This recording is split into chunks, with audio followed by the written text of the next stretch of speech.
Bonjour à tous et à tous. Moi, je m'appelle Mathieu Lezoué, du coup, je fais partie du service de neurochirurgie du CHU de Rouen. Donc, je vais vous parler du... Donc, je suis médecin, hein, je vais vous parler de la névralgie du trijumeau. Donc, on va être dans une partie beaucoup plus clinique, beaucoup moins scientifique, beaucoup moins...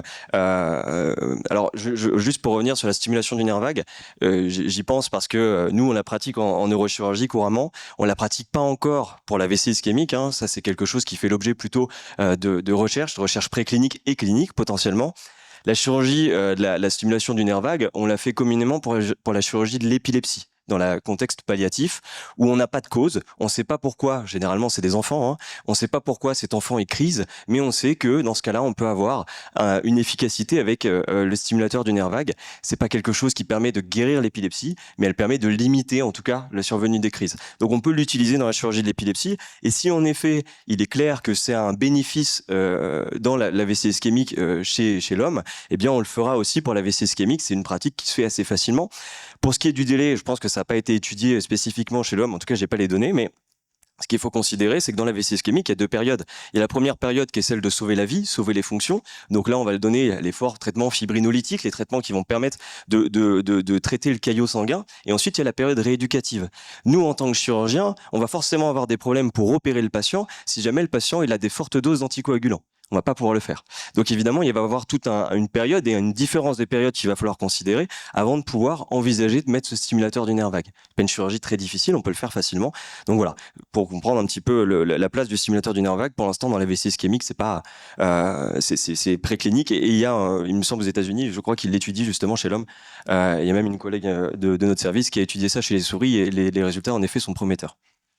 Alors, névralgie du trijumeau, pathologie finalement qui est pas très connue. J'ai décidé de vous en parler parce que finalement le quotidien des patients qui sont affectés par cette maladie, eh bien, il est littéralement infernal. Juste levez la main pour savoir qui connaît cette maladie avant qu'on vous en parle. N'ayez pas peur. De nom globalement.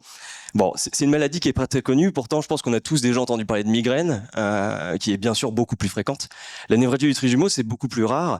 Et surtout, je vais en parler parce que finalement, les patients sont dans une énorme errance thérapeutique, errance diagnostique. Ils ont souvent des traitements qui n'ont rien à voir avec la névralgie du trijumeau. Ils se font arracher une, deux, trois, quatre, cinq dents, toutes les dents parfois. Vraiment, on arrive à des situations où les patients passent par des dentistes, des médecins traitants qui ne savent pas toujours la pathologie. Et donc, les traitements étant totalement différents des céphalées comme les migraines ou qu'une rage dentaire, eh bien, on va reprendre un petit peu les points, les traitements médicamenteux et puis les traitements que nous on peut proposer en tant que chirurgien. Alors, petit point d'anatomie. On va donc, je vais pas faire l'anatomie évidemment du système nerveux central, mais système nerveux central, qu'est-ce qu'il y a? Vous avez le cerveau et vous avez notamment ici, le nerf 5. Le nerf 5, il se situe sur le tronc cérébral. Alors, le tronc cérébral, c'est où? Eh bien, finalement, c'est en plein milieu du système nerveux central. C'est juste ici, en plein milieu du système nerveux central. Et c'est pour vous dire à quel point le tronc cérébral est fondamental pour la vie, pour la survie. Hein, le tronc cérébral, c'est un centre de régulation. Régulation de la respiration, régulation du rythme cardiaque. Et en fait, ce tronc cérébral, il est situé juste en avant du cervelet, qui est juste ici. Il reçoit des informations et il produit des informations par les nerfs, qu'on appelle les nerfs crâniens. Il y en a 12 paires. Donc 12 paires de nerfs crâniens, vous avez du premier au 12e. Et ici, le nerf trijumeau, le 5e nerf crânien, celui qui va être malade, eh bien c'est le plus gros des nerfs crâniens, vous l'avez juste ici. Il naît donc du pont du tronc cérébral. Et ce nerf trijumeau, il peut être concerné par la pathologie de la névralgie du trijumeau sur laquelle je vais revenir. Alors à quoi il sert, le nerf 5 ? En fait, il sert surtout à la sensibilité de la face. On s'en rend pas compte qu'il fonctionne. Par contre, on se rend compte quand il fonctionne plus. Et c'est concrètement un nerf qui est ensuite subdivisé en trois parties, le 5-1, le 5-2 et le 5-3. Et donc, il donne la sensibilité du haut de la tête et puis jusque la branche mandibulaire qui va donner donc le bas du visage. Donc ce nerf, il est extrêmement utile pour les choses du quotidien. Typiquement, savoir si votre douche est trop chaude lorsque l'eau coule sur votre visage ou si quelque chose vous fait mal, vous pince le visage. Donc c'est la névralgie du trijumeau, c'est pas un problème de nerf qui fonctionne pas assez, c'est presque un problème de nerf qui fonctionne trop. Pourquoi? Parce que finalement, la névralgie du trijumeau, qu'est-ce que c'est? Eh bien, c'est une pathologie qui génère donc des décharges électriques, des coups électriques dans la face. Alors, pour vous donner une image, c'est pas exactement le même type de douleur que ce qu'ont les patients, mais quand vous vous cognez le coude sur un coin de table, vous avez tous déjà ressenti, je pense, ce coup électrique que vous avez dans l'avant-bras, c'est extrêmement désagréable. Ben imaginez ça une centaine, deux centaines, voilà, vraiment énormément de fois par jour, avec des crises douloureuses comme ça qui reviennent. Les patients, ils sont clairement sidérés, hein, sidérés, c'est-à-dire que quand la crise elle arrive, les patients ils s'arrêtent de faire tout ce qu'ils sont en train de faire, ils ont le visage qui est bloqué, parce que le plus souvent cette maladie, eh bien, elle n'est pas que spontanée, mais elle est aussi provoquée par des simples gestes de, par exemple, toucher l'aile du nez, ou le fait de manger, le fait de se raser. Donc, tous ces éléments de la vie quotidienne qui sont simples, eh bien, peuvent provoquer des énormes crises douloureuses pour ces patients et être extrêmement handicapants. Donc, l'autre point, et c'est pour ça que je l'ai surligné, c'est pour ça que je l'ai mis en gras, la maladie est chronique. C'est-à-dire que le patient, une fois qu'il est affecté, tant qu'on n'a pas traité la cause en tout cas, bah, il est affecté pour toute sa vie. Et toute sa vie, eh bien, si on est affecté à 50 ans, c'est long. Et d'avoir une vie douloureuse de 50 ans jusqu'à, peu importe l'âge, mais vous comprenez bien que à partir du moment où le patient est concerné, eh bien, il est concerné, il devra prendre des traitements potentiellement pendant toute sa vie, des traitements qui sont plus ou moins bien tolérés. Je vais y revenir. C'est vrai que je peux passer là-dessus. Alors, qui de mieux pour vous en parler qu'un patient? J'espère que ça va fonctionner. Bonjour monsieur. Bonjour docteur. Alors pouvez-vous me dire ce qui vous gêne? Pourquoi vous êtes venu me voir? Je suis venu vous voir parce que j'ai des maux, Oui. si je puis dire, dans la joue, Oui, très sensible. oui, Quand je me rase, c'est affreux. oui. Ça fait quoi? Ben, c'est sensible, c'est une sensibilité extrême. Oui. Hein. Et ça, maintenant, ça me descend dans les dents. Oui. Hein, je suppose que c'est ce mal-là qui me descend dans les dents, Uh-huh. en haut ou en bas. Mes Oui. dents il n'y a plus de nerfs, Oui. sont dénervés. C'est pas comme ça qu'on dit, mais enfin, moi, je m'en souviens plus. Et puis, j'ai mal là aussi des claques dans l'oreille, Des claques. des piqûres, D'accord. comme des piqûres. Comme des piqûres. Là et là. D'accord. Est-ce que le fait de manger peut déclencher des choses ou pas? Ah non, non, non, non, non, non, non, c'est pas le fait de manger, ça peut aussi bien venir. Et le fait de... Oui. Ça peut aussi bien venir, par exemple, je suis tranquillement le soir en train de regarder la télévision, tac, D'accord. ça, j'ai mes dents qui me font mal. D'accord. Très bien. Alors le truc, c'est la curiosité, c'est Oui. que ça s'arrête là, Qu'est-ce qui s'arrête là? le mal. D'accord. Ça ne franchit pas la Ça limite. franchit pas D'accord. Très bien. le milieu du menton, si vous voulez, je sais pas comment D'accord. Non, c'est très bien, oui. comment vous appelez ça, mais enfin, Merci, monsieur. je vous en prie, docteur. Alors, ben, finalement, quand je me demande qui connaît cette maladie, on voit que peu de personnes la connaissent, tout simplement déjà parce que c'est une maladie qui est rare. Rare, mais 0,3% de la population. Donc, c'est-à-dire que quand même, nous, dans notre pratique neurochirurgicale, ou surtout dans la pratique d'un neurologue, parce que c'est les neurologues qui voient avant tout le patient, eh bien, elle est assez fréquente finalement. Il y a même des neurologues qui sont surspécialisés dans cette pathologie parce qu'elle est difficile à traiter avec des traitements qui sont parfois pas très bien tolérés et qu'il faut ajuster. Ça concerne un peu plus les femmes que les hommes, et ça concerne surtout les patients après 50 ans. Donc, ça peut concerner des patients à tout âge. Globalement, hein, ça peut être à 20 ans, 25 ans. Ça va quand même nous pousser à chercher des causes sous-jacentes sur lesquelles je vais revenir et des causes ou des maladies qui peuvent être associées. Alors, le plus souvent, ça concerne la partie inférieure du visage. Exactement de la même manière que nous expliquait le patient. Hein, des douleurs dans la joue, dans la partie basse du visage, des claques, des piqûres, des brûlures. C'est ça la névralgie du trijumeau. Ça peut être bilatéral, c'est plus souvent unilatéral, mais ça peut l'être. Et donc les trigger points, ces zones gâchettes, ces événements de la vie quotidienne qui génèrent pourtant des douleurs chez eux, c'est quoi? C'est le fait de parler. Hein, vous imaginez quand même qu'il y a 60% des patients qui, juste en parlant, ont des crises douloureuses. C'est vous faire imaginer un petit peu l'isolement social que ça peut provoquer, puisque les patients ne peuvent plus parler, sinon ensuite ils sont sidérés par la douleur. Ensuite, le fait rien que de se nettoyer le visage, le fait de mâcher, le fait de se brosser les dents, de se raser, j'y reviens pas, mais vous avez compris que c'est des choses totalement anodines qui, pour nous, personnes non affectées, eh bien, pour les patients, ça devient véritablement un parcours du combattant. Alors, Pourquoi et qu'est-ce qui se passe pour ce nerf? Pourquoi le nerf, il génère des douleurs? Pourquoi il y a ces douleurs qui arrivent toutes seules? La cause la plus fréquente, c'est la cause classique. La cause classique, c'est finalement en lien avec une compression par une artère. Le nerf trijumeau, aujourd'hui avec les IRM cérébrales, vous avez une IRM cérébrale qui est juste ici.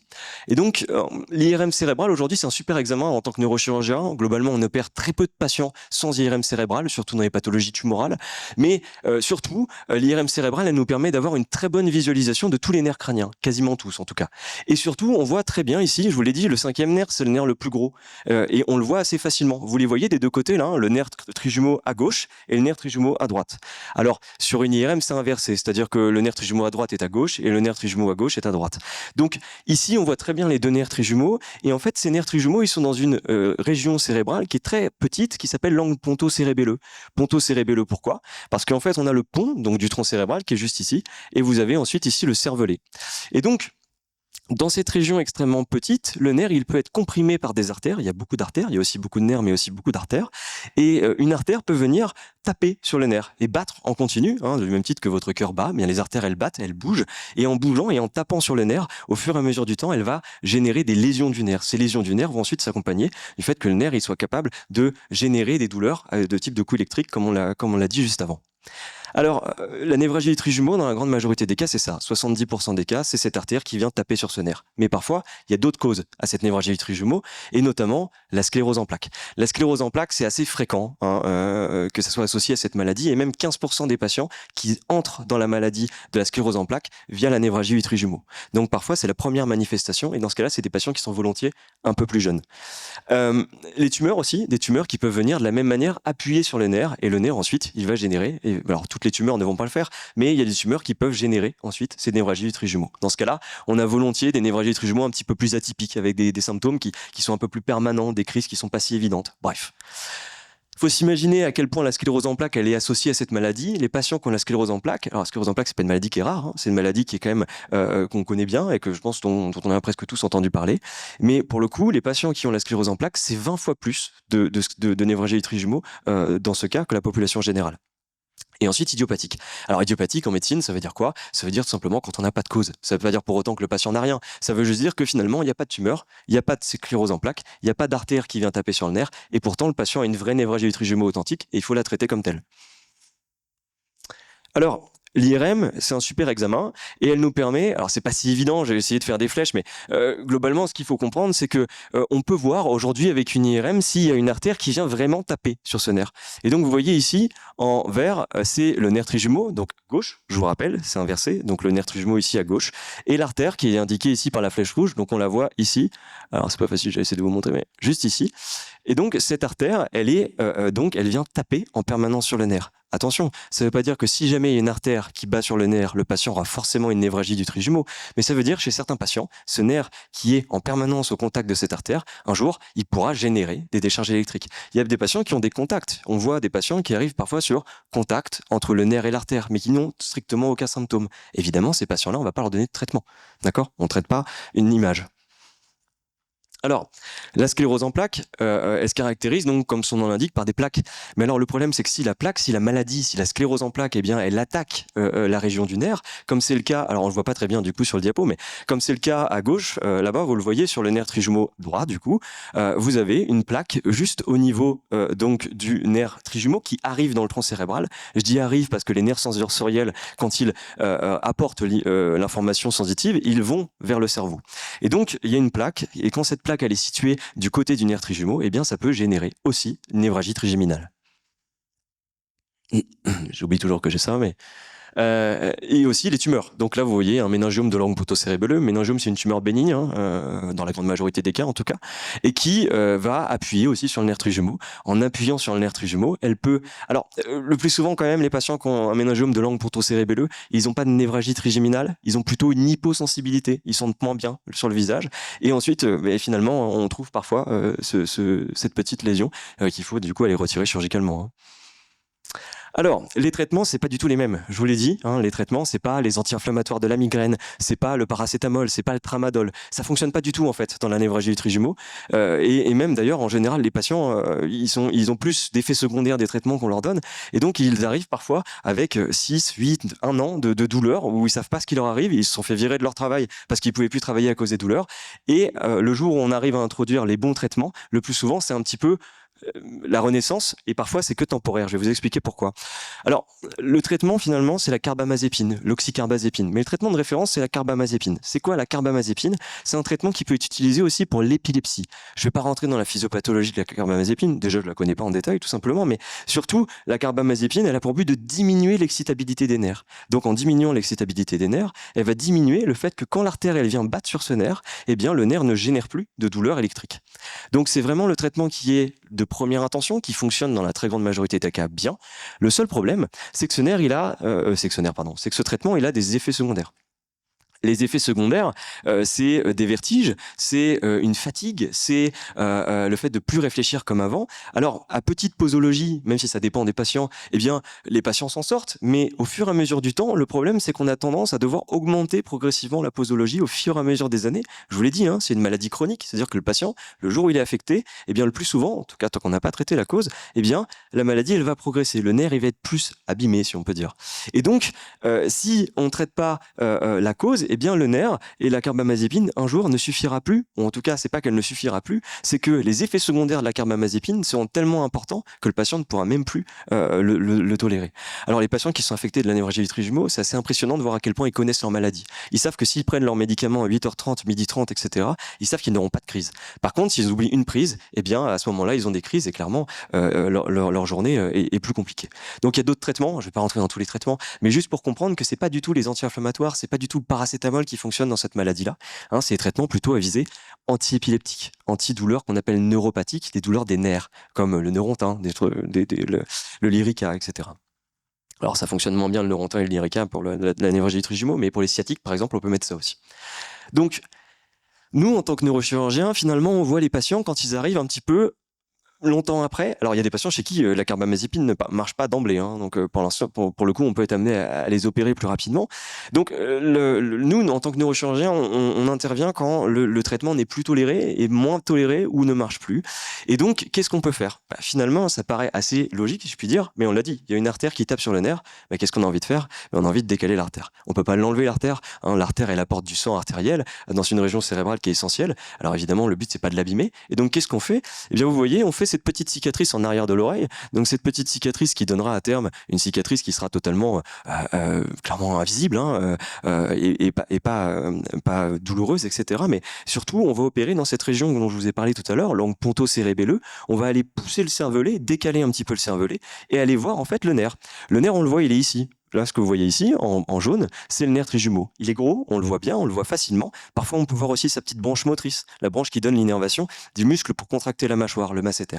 Et donc, vous voyez, alors j'espère que vous voyez, mais sinon, ici, vous devinez l'artère qui vient taper, qui vient en permanence battre sur le nerf. Et qu'est-ce qu'on va faire, nous? Eh bien, on va lever les adhérences entre ce nerf et cette artère, on va décaler l'artère, et on va mettre comme un petit bout d'éponge, en fait, hein, et d'aller déplacer, décaler l'artère. Et le fait juste de lever cette compression, le fait de lever cette artère qui bat sur le nerf, eh bien, ça permet, dans la grande majorité des cas, de soulager le patient. Et surtout, ça permet souvent un arrêt du traitement, ou en tout cas une forte diminution, et c'est ça le but. D'accord?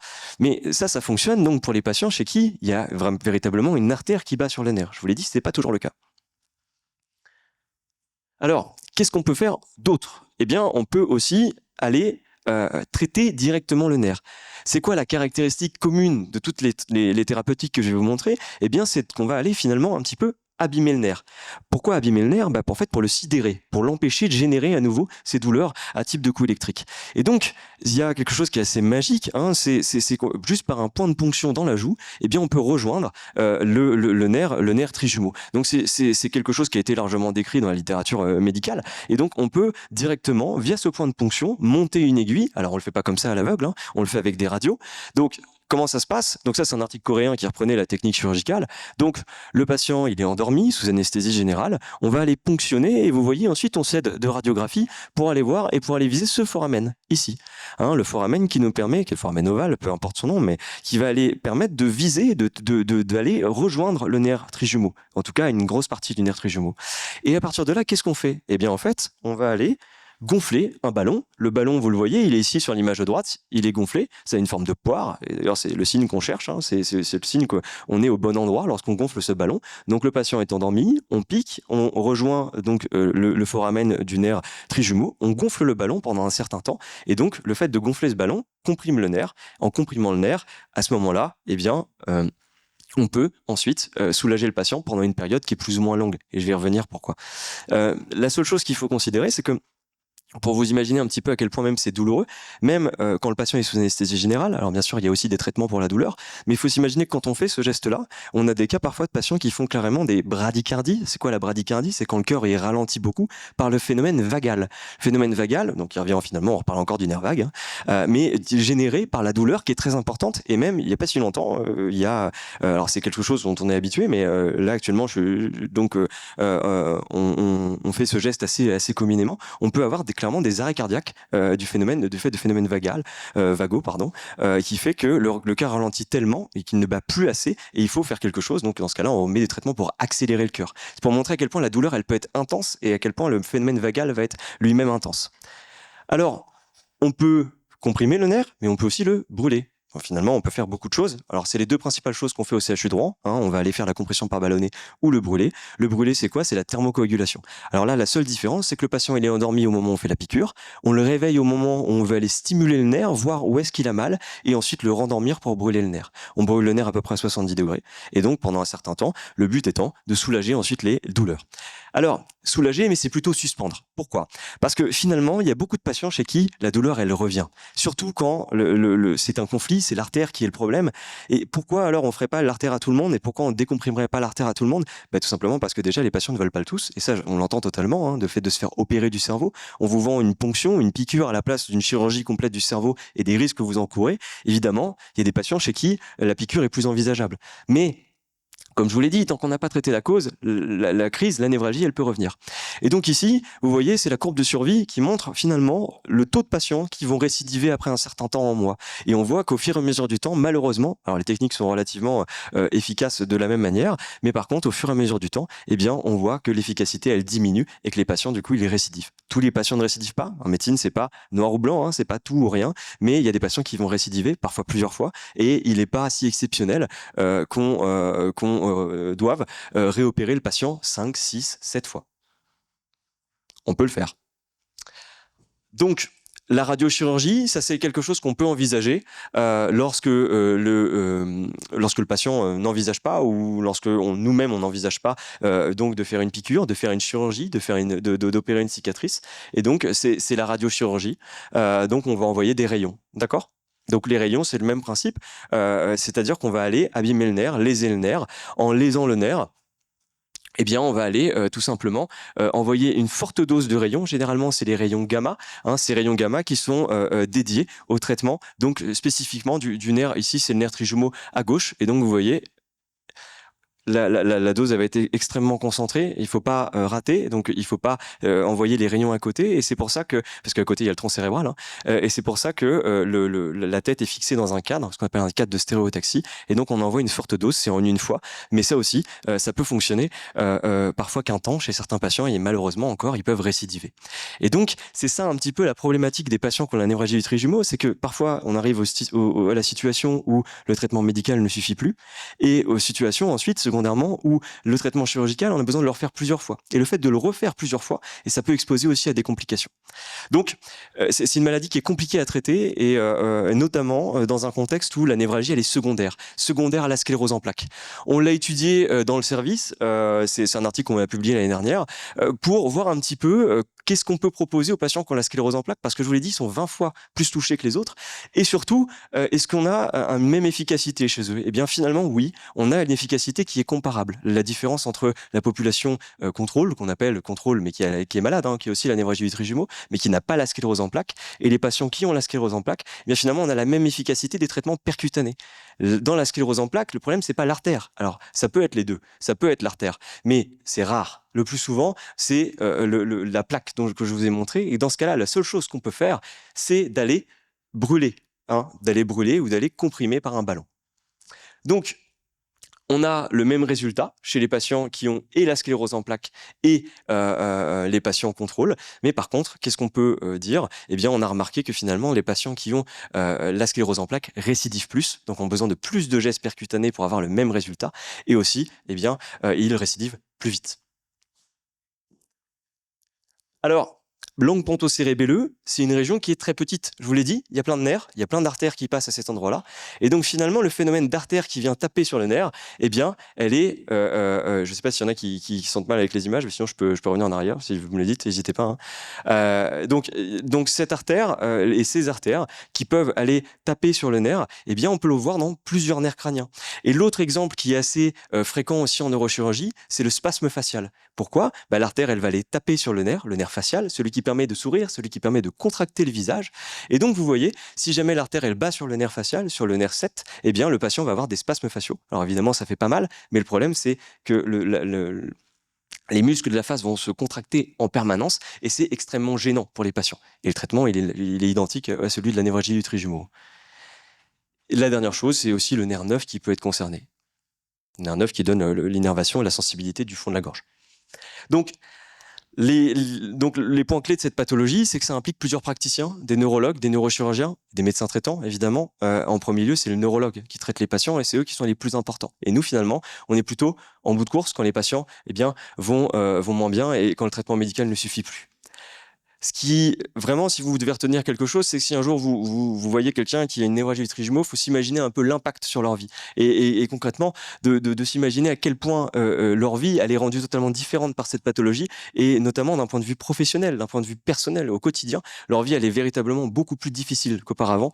Vraiment, cette image du coup électrique dans l'avant-bras, c'est vraiment même, je pense, moins que ça, moins que la vraie crise de la névragie du trijumeau. Et donc, leur vie peut être très compliquée. Donc, les traitements médicamenteux, ils sont différents de ceux de la migraine, par exemple, ou de céphalée classique, si je puis dire.